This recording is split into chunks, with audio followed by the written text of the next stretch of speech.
Assalamualaikum warahmatullahi wabarakatuh. Kami dari tim Cherry akan mempresentasikan hasil kerja kami, yaitu berupa type curve analysis.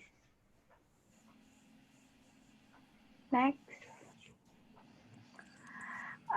Berikut adalah member kami, yaitu yang pertama ada Amira Talia dengan NIM 50 akan membahas cutter, dan Indah Punyasari NIM 12 akan membahas green garden, dan saya sendiri Gadis Wahyu Ramadhani NIM 10 akan membahas Palacio and Blessing Game.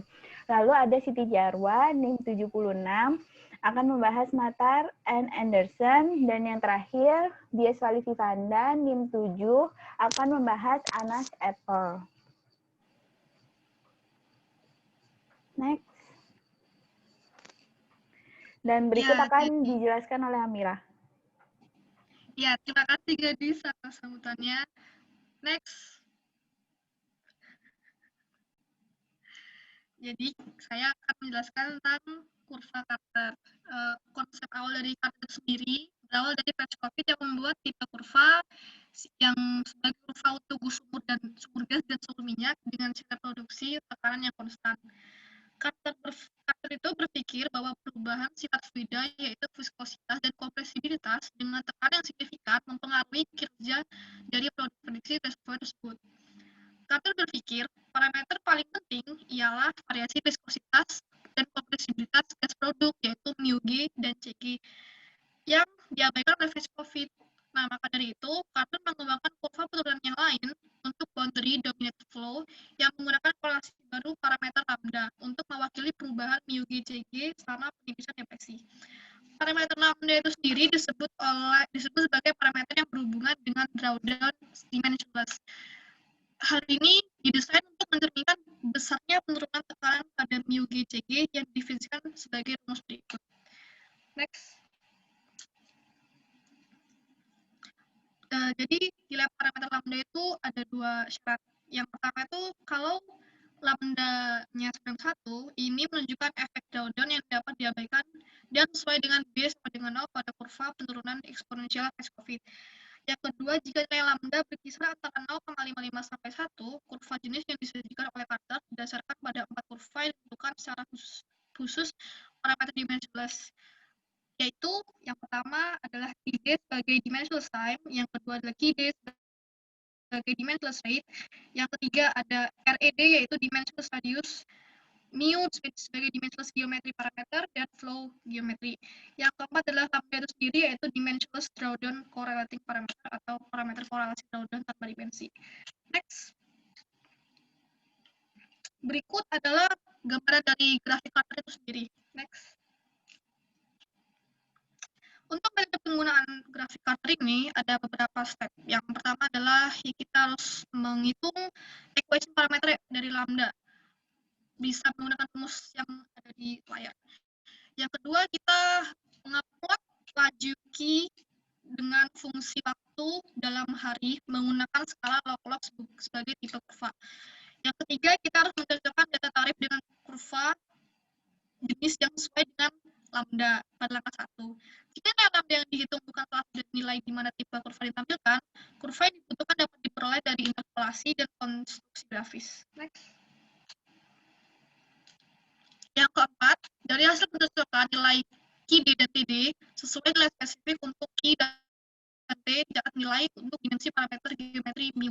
Juga diperoleh dari pencocokan ini sangat menekankan bahwa titik data waktu akhir yang didominasi batas dan kondisinya PSS harus dicocokkan dengan referensi ke titik data waktu awal. Karena mencocokkan beberapa data tingkat awal seringkali tidak mungkin dilakukan. Yang kelima itu kita menghitung estimasi gas yaitu delta G dari PI menjadi PBF. Yang keenam, kita menghitung initial gas in place yaitu GI. Next. Yang ketujuh, akhirnya kita menghitung drainase area dari sumur gas dengan rumus yang ada di layar. Next. Dari metode yang sebelumnya, kita membahas contoh soal pada buku Tarek Ahmed. Jadi di soal ini kita diberi beberapa data, lalu pertanyaannya adalah mengkalkulasi initial gas in place dan juga drainase areanya. Next. Oke, yang pertama dari step awal kita kan menghitung lambda, tapi lambdanya di soal ini sudah diketahui yaitu 0,55. Yang kedua, kita harus plot grafik katot dengan kalkir. Bisa dilihat dari grafik saya, itu bisa diketahui nilai TD-nya sebesar 1,1 dan nilai QD sebesar 1,6. Pada itu, kita tuh karena lambdanya 0,55, kita pakai garis yang saya garis merahi itu adalah garis 0,55. Pada garis itu ditemukan mu sebesar 1,045. Next. Yang ketiga itu adalah data dari grafik sebelumnya. Yang keempat, kita menghitung nilai delta G. Delta G itu sendiri sudah diketahui dari data-data sebelumnya dan mendapat nilai 2860 mmHg. Next. Yang kelima, kita menghitung initial gassing phase dengan rumus GI. Initial gassing phase itu sendiri dihitung dengan dan menemukan nilai 3176 mmHg. Yang keenam, sebelum menghitung drainage area, kita harus menghitung BGI yaitu formasi gas volume fraction saat TI, dan ditemukan BGI-nya sebesar 0,00396 feet pangkat 3 per HF. Next. Dan pada yang terakhir, kita mencari drainage area dari rumus sebelumnya, dan drainage area-nya bisa dihitung sebesar 105 are. Terima kasih, begitulah penjelasan Jakarta. Selanjutnya tipe kurvanya akan dijelaskan oleh teman saya.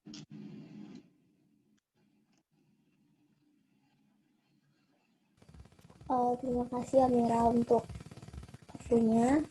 Slide selanjutnya adalah tentang Gringarton type curve.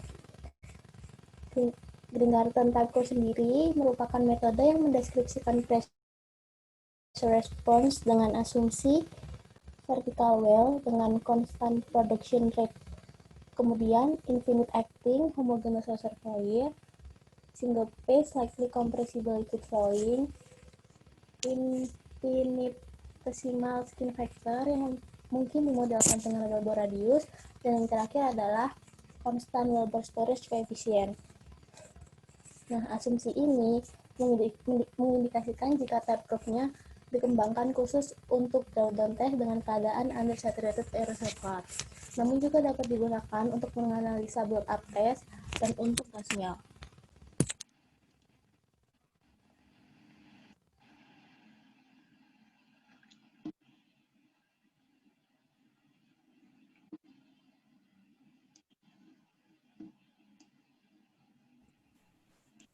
Selanjutnya, Gringarton type curve ini sendiri, time-nya diplotkan sebagai TD per CD, bisa dilihat di sumbu X-nya. Sedangkan dimensionless Weber storage coefficient dan skin factor dikombinasikan menjadi parameter CDE pangkat 2S yang merupakan hasil dari plot antara sumbu X dan sumbu Y. Setiap parameter CDE pangkat 2S menunjukkan pressure response dengan shape yang berbeda. Nah, satu set dari curve dengan nilai CDE pangkat 2S yang berbeda disebut type curve. Sedangkan individual curve-nya itu disebut stems. Jangan lupa untuk catat kesamaan antara pair of curves yang berdekatan sesuai dengan nilai CDE pangkat 2S yang berbeda, karena kesamaan ini menyebabkan banyaknya uncertainty. Ini merupakan contoh type curves for a well with Weber storage and skin dalam keadaan infinite homogeneous reservoir. Untuk metode penggunaannya sendiri, berhubung saya tidak menuliskan di PowerPoint, jadi saya akan membahas secara singkat. Metode penggunaannya yang pertama adalah kita harus ngeplot dulu antara V versus T-nya. Nah, kemudian dari kurva tersebut kita jiplakin ke kurva Gringarton-nya. Nah, setelah itu, ketika kurva P versus T dengan Gringarton sudah sejajar atau match, maka kita pilih satu match point. Dari match point tersebut, kita bisa dapatkan T dengan cara menarik garis ke bawah, dan kita dapatkan P, delta P sama PD dengan menarik garis ke samping kiri. Nilai T T, delta P, dan PD tersebut bisa digunakan untuk menghitung nilai K, C, dan S dengan rumus yang sudah ada. Kemudian, Green-Garten type curve untuk drawdown test. Ada 3 dimensional equations yang digunakan ketika Green-Garten mengembangkan type curve-nya. Yang pertama adalah dimensionless pressure. Dimensionless pressure dilambangkan dengan PD memiliki rumus KH dibagikan 141,2 Q mu dikalikan delta P. Dari rumus ini kita dapat memodifikasi dengan cara mengalihkan log di antara kedua sisi. Setelah itu lognya dicoret, kemudian parameter yang sama diubah agar supaya menjadi satu sisi, dan kita dapatkan PD per delta P sama dengan KH, KH dibagikan 141,2 Q mu. Kemudian dari rumus tadi kita dapatkan rumus K, yaitu 141,2 Q mu per H dikalikan PD per delta P dalam keadaan match point. Yang kedua adalah dimensional ratio yang dilambangkan dengan TD per CD. TD per CD ini memiliki rumus 0,000295 1 dikalikan KH dibagikan mu CT kalikan T. Dengan cara yang sama, kita ubah-ubah dengan cara mengalihkan log di antara kedua sisi, lalu memindahkan parameter yang sama, dan kita dapatkan rumus untuk mencari Wilbur storage, yaitu C sama dengan 0,000295 KH dibagikan mu kalikan TD per CD per T dalam kondisi match point. Yang selanjutnya adalah dimensionless characterization group dengan lambang CDE pangkat 2S yang memiliki rumus 5,615C, yaitu ada di PowerPoint. Ntar kita bisa ubah menjadi rumus untuk mencari skin. Nah, selanjutnya untuk Green-Garten type curve bull test, sebenarnya semua type curve solution ini diperoleh untuk drawdown saja. Namun bisa juga digunakan untuk build up test, tapi dengan batasan yang telah ditentukan. Nah, batasannya yaitu flow period sebelum shut in harus sedikit lebih besar. Rumus untuk build up test sendiri dapat ada pada PowerPoint, bisa dilihat sendiri. Kemudian ada equivalent time. Equivalent time ini pressure change yang terjadi pada saat shut in sama build up test yang akan terjadi saat equivalent time ketika constant rate flow test. Nah, rumusnya sendiri adalah delta TE sama dengan delta T dibagikan 1 tambah delta T per TP. Selanjutnya kita akan ke contoh soal. Contoh soal ini saya ambil dari buku Petroleum Engineering Handbook for the Practicing Engineer. Soalnya itu pressure build up test data for well believed to be vertically fractured are given in the table 713. Other percent well and reservoir data are given. Use Green-Garten and all type curve to calculate permeability and fracture length. Nah, data diketahuinya sudah ada di bawah sama tabel pembantunya sudah ada di samping. Langkah pertama, kita harus plot delta P versus delta akar delta T untuk mengetahui dan didapat nilai slope yaitu sebesar 23,63. Langkah selanjutnya, kita ngeplot delta P versus delta T dalam kondisi log-log plot. Dari situ kita tahu kalau flow-nya itu linear flow. Langkah ketiga, kita nyiapin Horner plot, yaitu plot antara equivalent time sama PWS. Nanti dapat data seperti yang ada di slide. Yang terakhir nge-matchin semua curve yang udah kita plot tadi dan didapatkan match point, yaitu delta T sebesar 1, delta P sebesar 1000, P0 sama dengan 13,4 sama TD sama dengan 0,05. Nah, dari match point tadi kita dapat menghitung yang dimintain di soal.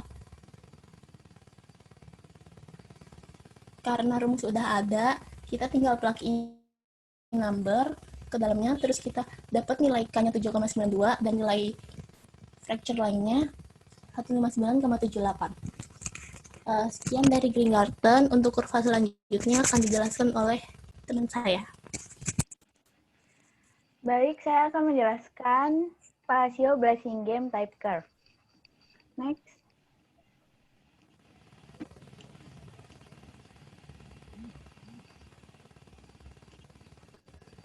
Mohon maaf, Indah, next slide. Nah, pada tipe kurva ini itu berfungsi untuk mengkonvert data produksi sumur gas dengan variabel rate dan tekanan pada bottom hole menjadi setara dengan data liquid dengan rate yang konstan, yang mana liquid tersebut memungkinkan untuk memodelkan gas dengan asumsi-asumsi yang dipakai. Nah, pada tipe kurva ini tuh dia kombinasi dari 3 elemen, yaitu yang pertama material balance relation, lalu pseudo steady state equation, dan normalized material balance time function atau TA, di mana dapat didapatkan persamaan linear seperti pada di layar. Dan berikut saya akan menjelaskan tiap komponennya, yaitu MP, BPSS, serta M dan TA. Next. Jadi yang pertama adalah pseudo equivalent time atau normalized material balance pseudo time yang biasa disebut dengan TA. Dan rumusnya sudah tertera pada layar, di mana TA merupakan pseudo equivalent times atau biasa disebut dengan normalized material balance, dan satuannya biasanya hari, lalu ada G, yaitu original gas in place, dengan satuan MSCF, lalu ada MP, yaitu normalized gas pseudo pressure, di mana dapat dicari dengan rumus yang sudah tertera di layar juga. Next. Nah, selanjutnya adalah slope atau M. Slope itu merupakan seper dari G atau IG dikali dengan CTI atau kompresibilitas total. Serta ada BPSS, yaitu konstanta pada persamaan pseudo steady state, di mana rumusnya sudah tertera pada layar, dan pada BPSS kita juga memperhitungkan CA ya, atau Diaz faktornya, serta effective apparent variable radius atau RWA. Next. Nah, gimana sih cara menganalisisnya? Next. Jadi yang pertama adalah kita harus membuat tabel perhitungan seperti yang tertera pada layar, di mana isinya adalah P, Z, mu, atau viskositas, lalu P per Z, dan P per Z kali mu. Lanjut. Dan step kedua adalah kita harus mengeplot P per Z kali mu versus P dengan skala kartesian. Lalu kita menghitung area di bawah kurva pada beberapa pressure. Setelah itu, kita juga menghitung pula MP untuk menormalisasikan pseudo pressure-nya dengan rumus yang sudah tertera. Next. Lalu berikutnya kita plot MP yang telah kita hitung tadi dan P per Z versus P pada skala kartesian. Lalu kita mengasumsikan nilai initial gas in place-nya atau biasa disebut G. Dan untuk masing-masing data produksi GP dan T, kita menghitung P average per Z average-nya dari persamaan gas material balance dengan persamaan seperti yang sudah ada di layar. Lalu dari hasil plot pada step ketiga, kita memasukkan grafik P versus P per Z dengan masing-masing rasio P average per Z average, lalu kita menentukan nilai P average-nya beserta MP average-nya. Next. Lalu untuk masing-masing data, kita menghitung TA dengan rumus yang sudah tertera di layar. Selanjutnya kita plot antara MP awal dikurangi MP rata-rata per QG dengan TA pada skala kartesian, dan kita tentukan slope-nya. Lalu dari slope tersebut kita dapat menemukan nilai G atau initial gas in place-nya dengan rumus yang sudah tertera, yaitu G sama dengan seper CTI atau kompresibilitas total dikali dengan slope yang tadi. Dan berikutnya adalah nilai G yang baru akan digunakan untuk proses iterasi berikutnya, di mana kita harus memulai kembali dari step kelima hingga nilai toleransi kekonvergenan G terpenuhi. Next. Nah, ada pula pengembangan dari metode sebelumnya. Palissio Blazing Game ini itu mengembangkan dan memodifikasi tipe kurva Fetch-Kovic-Carter untuk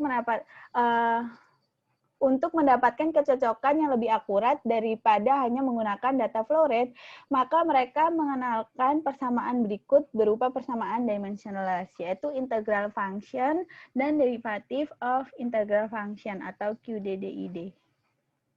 Next.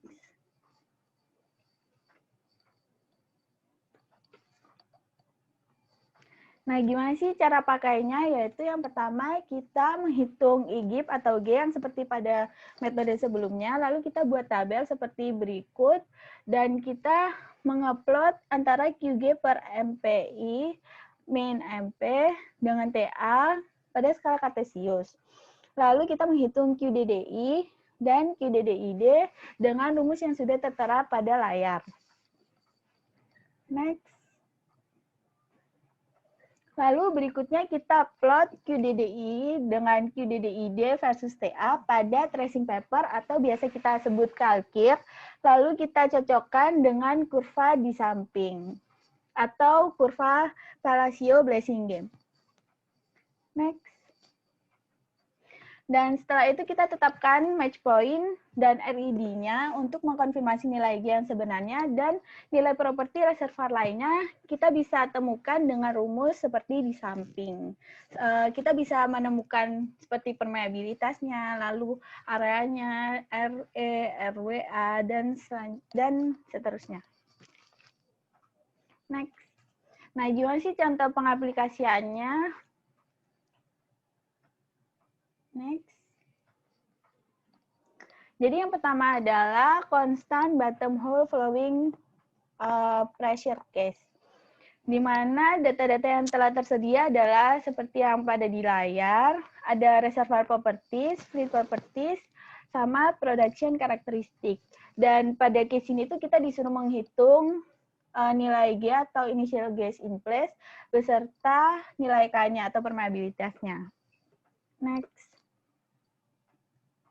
Dan yang pertama kita lakukan adalah kita menghitung IGIP dengan persamaan yang telah dikombinasikan dengan material balance equation dan persamaan gas untuk menggambarkan profil tekanan seperti gambar di samping.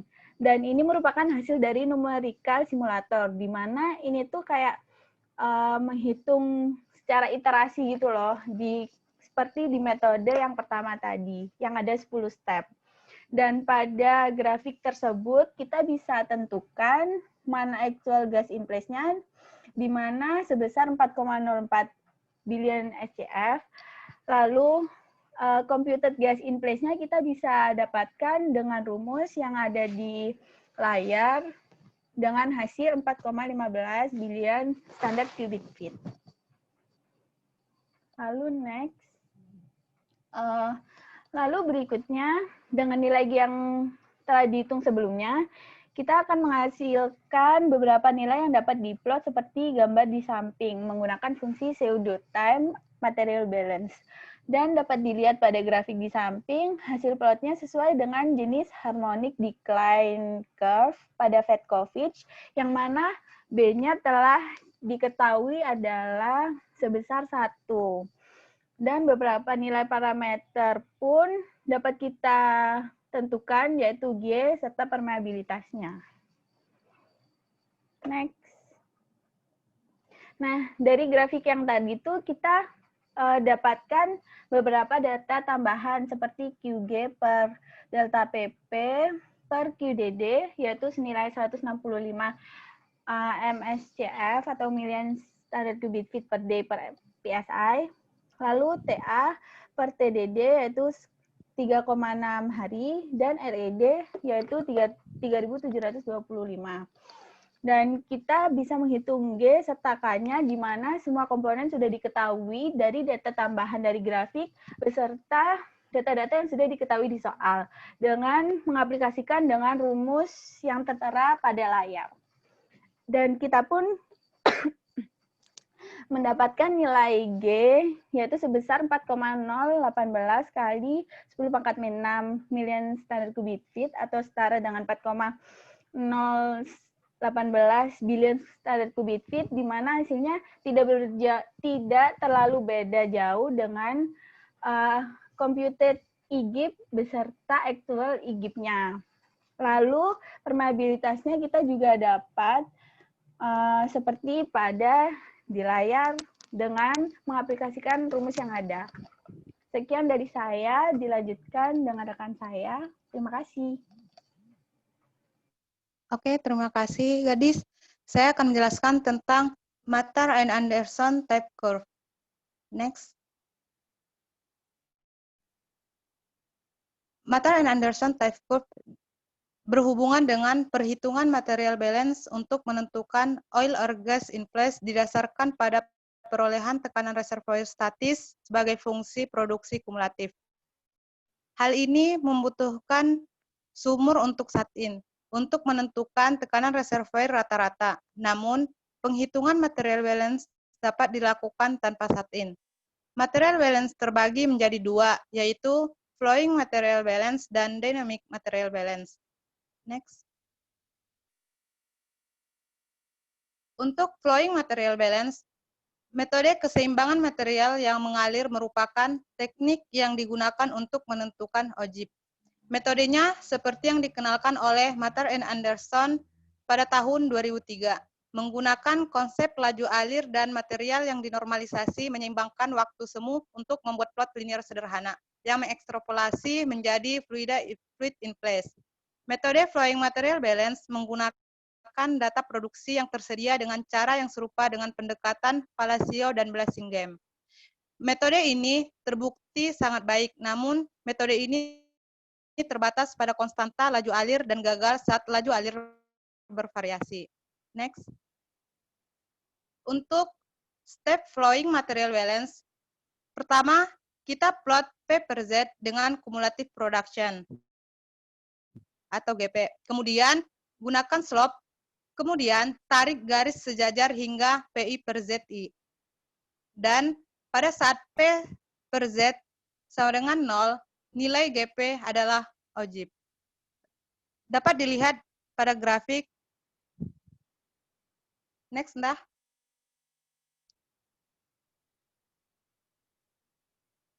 Kemudian untuk dynamic material balance, metode ini merupakan perpanjangan dari keseimbangan material mengalir. Dynamic material balance adalah prosedur yang mengubah tekanan yang mengalir pada setiap titik waktu menjadi tekanan reservoir rata-rata yang ada di reservoir pada saat itu. Next. Untuk langkah-langkah dynamic material balance untuk sumur gas dengan laju alir yang bervariasi, yang pertama, ubah tekanan awal menjadi pseudo pressure atau PPI dengan rumus 2 kali integral P per mu Z dP. Kemudian, ubah semua flowing pressure menjadi pseudo pressure, di mana rumusnya dapat dilihat pada layar PPI min PWF. Selanjutnya, asumsikan nilai original gas in place atau G. Dan keempat, hitung pseudo time atau TCA sama dengan integral DT per mu CG. Next. Langkah selanjutnya, yang kelima, plot PPI per PPWF per Q dengan pseudo time TCA. Kemudian, intercept dari plot tersebut adalah nilai BPSS. Next. Untuk langkah yang keenam, hitung pseudo pressure reservoir rata-rata dan ubah pseudo pressure reservoir rata-rata menjadi tekanan reservoir rata-rata. Dari plot sebelumnya, kita mendapatkan nilai intercept tersebut adalah nilai BPSS. Kemudian kita masukkan nilainya PR rata-rata sama dengan PWF plus BPSS kali Q. Next. Angka selanjutnya, hitung PR per Z dan plot terhadap gas kumulatif yang dihasilkan atau GP, seperti material konvensional grafik keseimbangan untuk sumur gas, dan plot Q per delta P, PS, QN atau normalized cumulative production pada skala Kartesian. Di sini kita menggunakan kurva Palacio-Blasingame. Dan kemudian ini merupakan hasil plot dari Palacio-Blasingame. Kemudian ekstrapolasi titik potong pada sumbu X memberikan ojib atau nilai G. Next, ini adalah merupakan rumus plot hasil dari, ini merupakan rumus dari QN dan TA. Next, kekurangan untuk Matter and Anderson itu adalah karena perumusan waktu keseimbangan material dan pseudo time secara tegas hanya selama aliran yang didominasi batas. Data diperoleh selama aliran transient tidak dapat digunakan dalam analisis ini. Namun, untuk mayoritas data produksi, ini bukan masalah. Kemudian, pengalaman dengan metode ini telah menunjukkan bahwa dalam situasi tertentu seperti permeabilitas yang bergantung pada tekanan atau skin yang terus berganti, metode ini akan cenderung meramalkan tempat hidrokarbon.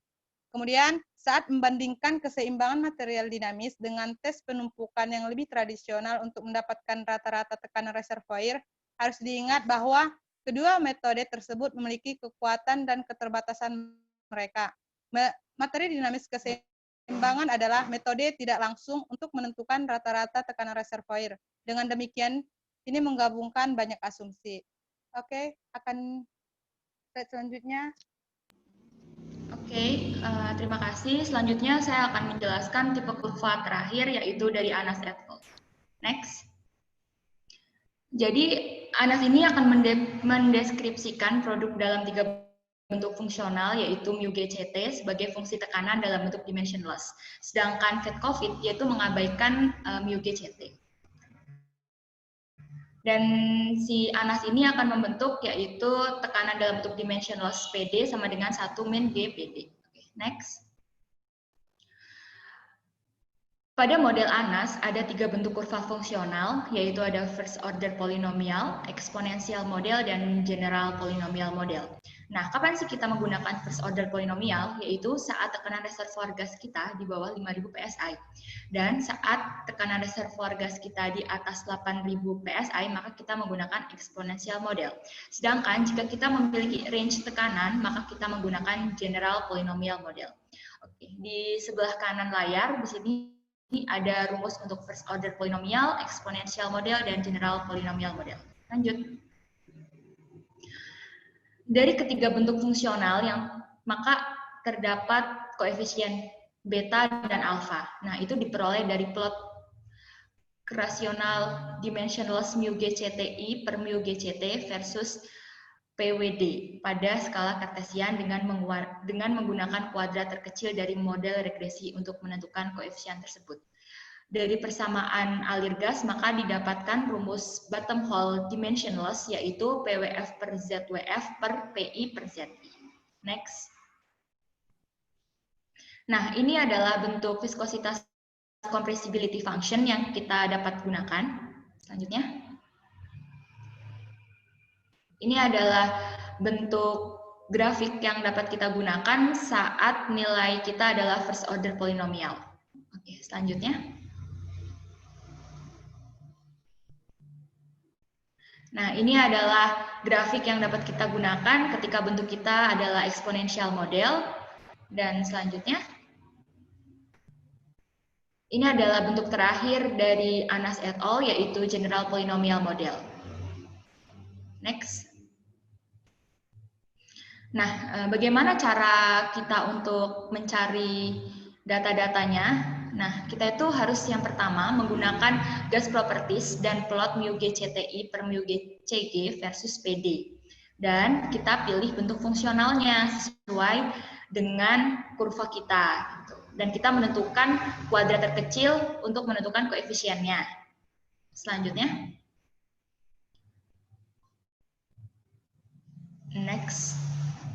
Langkah ketiga, kita plot flow rate atau QG versus time pada skala logaritmik, dan kita melakukan match point pada kurva, sehingga kita dapat menemukan data QGMP, QDD, TMP, TDD, dan RED. Selanjutnya kita hitung pressure dimensionless-nya PWD dengan rumus berikut ini. Next. Nah, yang keenam, kita akan menghitung konstanta alfa, di mana konstanta alfa ini kita hitung sesuai dengan model fungsionalnya. Di sini ada rumus konstanta alfa untuk first order polinomial, untuk eksponensial model, dan untuk general model. Next. Lalu kita dapat menghitung indeks productivity atau J, yaitu dengan rumus ini, dengan menggunakan nilai konstanta alfa yang sudah kita dapatkan di step sebelumnya, dan kita juga dapat menghitung estimasi initial gas in place, dan kita juga dapat menghitung si drainage area. Lanjut. Ya, setelah itu kita juga dapat menghitung permeabilitas K dengan menggunakan si dimensionless drainage radius atau RED, dan kita dapatkan perhitungan skin dari perhitungan drainage radius dan apparent wellbore radius. Next. Nah, selanjutnya saya akan membahas contoh soalnya. Nah, di sini ada soal dan sudah diketahui banyak data, dan di sini juga sudah ada konstanta alfa, sehingga kita tidak perlu mencari konstanta alfa. Dan di soal ini disebutkan bahwa kita menggunakan first order polinomial. Jadi bentuknya adalah first order polinomial. Next. Nah, yang pertama, kita itu mencari data-data ini, data produksi. Dari data produksi, yaitu dengan menggunakan plot, sama seperti yang sudah dijelaskan pada bagian Carter, itu bagaimana cara memplotnya. Oke, untuk step kedua, next. Kita menghitung productivity index-nya. Nah, didapatkan nilai productivity index-nya sebesar 743,758 SCF per days pangkat PSI-1, dan kita menghitung IGIP-nya dengan hasil 2,834 kali 10 pangkat 9 SCF. Next.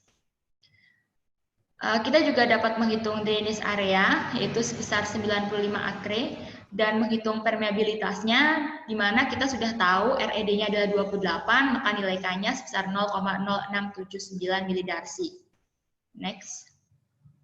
Nah, yang terakhir adalah kita dapat menghitung skin, di mana kita sudah tahu nilai drainage radius dan nilai apparent wellbore radius, maka nilai skinnya adalah minus 4,752. Next.